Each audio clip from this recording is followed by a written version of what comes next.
பாக்கியா ராஜியை ரூம்லேயே தங்க வச்சுக்கிறாங்க. எங்கேயுமே போகக்கூடாது அப்படின்னு சொல்லியிருக்காங்க. ஆனால் அப்படி எழுந்து போகிறாங்க ராஜி. என்னங்கம்மா போகிற, எங்கேயும் போகக்கூடாது அப்படின்னு சொல்லிட்டு பாக்கியா சொல்கிறாங்க. இல்லை ஆண்டி, வெளியே என்னது வெளியே வா, வெளியெல்லாம் போகாத, இருக்கும் நிறைய பிரச்சனை இருக்குது அப்படின்னு சொல்கிறாங்க. சரி நீ உள்ளே படுத்துட்டு நான் போயிட்டு என்னோடய ஃப்ரெண்டை பார்த்துட்டு வரேன் அப்படின்னு சொல்லிட்டு பாக்கியா சொல்கிறாங்க. உங்கள் ஃப்ரெண்டா, சரி சரி நான் போயிட்டு வாங்க அப்படின்னு சொல்கிறாங்க ராஜி. இல்லை அவங்க என்னோட சமையலுக்கு நிறைய ஹெல்ப் பண்ணாங்க, இப்போ அவங்க ஊருக்கு போகிறாங்க, அவங்கள போய் நான் வழி அனுப்பிட்டு வந்துடுறேன் அப்படின்னு சொல்கிறாங்க பாக்கியா. அங்கேருந்து கிளம்பி வராங்க. ரெடியாக இருக்காங்க கோமதி, மீனா எல்லாருமே வீட்டுக்கு போகிறதுக்கு ரெடியாக இருக்காங்க. சரி நாங்கள் கிளம்புறோம், ஏன்னா எனக்கு ஒரு மாதிரி கஷ்டமாக இருக்குங்க, என்னால் இருக்கவே முடியல. எங்கள் அண்ணன் எல்லாருமே ரொம்ப வருத்தத்தில் இருப்பாங்க கல்யாணம் நின்னதில். இந்த ராஜி வேறு எங்கே போனானே தெரியல, ரொம்ப அழகாக இருப்பா தெரியுமா அப்படின்னு சொல்லிட்டு பயங்கரமாக ஃபீல் பண்ணி சொல்லிட்டு இருக்காங்க கோமதி. சரி விடுங்க, எதுவும் ஃபீல் பண்ணாதீங்க, தேடுங்க சீக்கிரமா அப்படின்னு சொல்லிட்டு பாக்கியா சொல்கிறாங்க.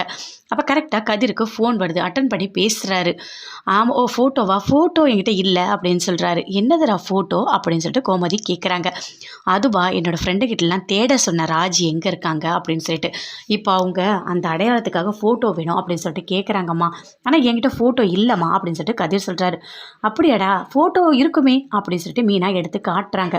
இந்த ஃபோட்டோ தான் அப்படின்னு சொல்லிட்டு, எவ்வளோ அழகாக இருக்கா, ஏன் தான் இப்படிலாம் பண்ணான்னு தெரியல, குடும்ப மானத்தையும் வாங்கிட்டு போயிட்டாலே அப்படின்னு சொல்லிட்டு பயங்கரமாக ஃபீல் பண்ணி கோமதி பேசிகிட்டு இருக்காங்க.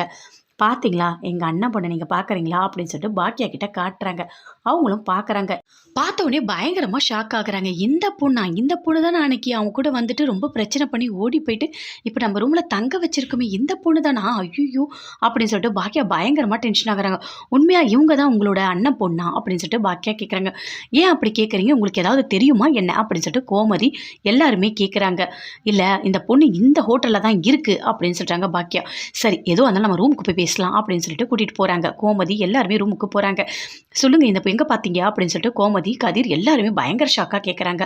இல்லை இந்த பொண்ணு வந்து ஒரு பையனோடு தான் வந்துச்சு, ரொம்ப பிரச்சனை ஆயிடுச்சு, அந்த பையன் அவன் நகையெல்லாம் எடுத்துகிட்டு ஓடிட்டான், ஆனால் அந்த பொண்ணை விட்டுட்டு போயிட்டான், வேண்டான்னு சொல்லிட்டு ரொம்ப பயங்கரமாக அழுதுது, அதனால் நான் தான் தங்க வச்சுருக்கேன், என்னோடய ரூமில் தான் பத்திரமா இருக்கா அந்த பொண்ணு அப்படின்னு சொல்லிட்டு பாக்கியா சொல்கிறாங்க. அதை கேட்டோன்னே ஐயோ அப்படியா, சரி வாங்க ஃபஸ்ட்டு நம்ம போய் பார்க்கலாம் அப்படின்னு சொல்லிட்டு வராங்க. பாக்கியா வந்தவொடனே எழில் சொல்கிறாரு, இங்கே இல்லை ராஜி, இங்கே இல்லைம்மா அப்படின்னு சொல்லிட்டு. எங்கடா, இல்லை ஒரு மாதிரி டிப்ரெஷனில் இருந்தாங்க, அதனால் கோயிலுக்கு கூட்டிகிட்டு போயிருக்கா அமிர்தா, இனியா 2 பேரும் சேர்ந்து தான் கூட்டிகிட்டு போயிருக்காங்க அப்படின்னு சொல்லிட்டு சொல்கிறாரு எழில். அப்படியா, அப்போ சரி வாங்க கோயிலுக்கு போகலாம் அப்படின்னு சொல்லிட்டு கோமதி எல்லாருமே